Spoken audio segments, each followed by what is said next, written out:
If you like boba tea, Peking duck, or any number of tasty treats, you can thank Julia Child because she's the one who let big business know that Americans were hungry for more. I recently visited Julia Child, A Recipe for Life, at the Minnesota Historical Society. It quickly dives into her time at the OSS, which was a forerunner of the CIA. Sadly, she was not a spy, but she did meet Paul Child, her husband, and the love of her life.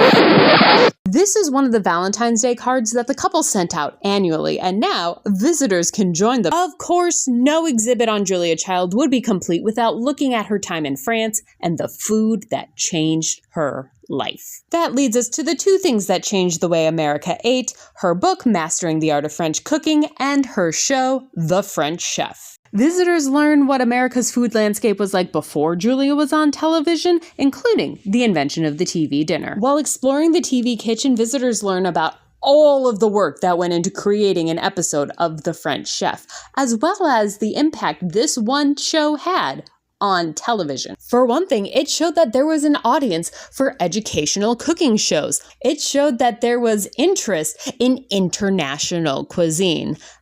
Also, it caused WGBH, the public television station that produced The French Chef, to finally embrace color filming because Julia Child was tired of her food looking gray. One of the things exhibit designers had to do was get people excited about mastering the art of French cooking, and simply having a book on a table and letting people flip through it won't get the job done. So they made that book the size of a person and then projected pages onto it. The other challenge is that food was very important to Julia Child, and that is something that is best understood by tasting and smelling it. So they chose some of the most important meals in Julia Child's life, created fake versions so you could see what the meal looks like, a little label that tells you what some of the ingredients are, and then you lift the lid of these copper pots and then you can smell the meal for yourself. And of course, they all smell amazing, which leads to one of the downsides of this exhibit. You will get so incredibly hungry. And Cafe Minnesota isn't selling coq au vin, Peking duck, or any of the other tasty things you'll be smelling. So definitely eat beforehand. Also, this photo is way too important to be this small. Julia Child was an incredibly tall woman. So what's this got to do with Minnesota?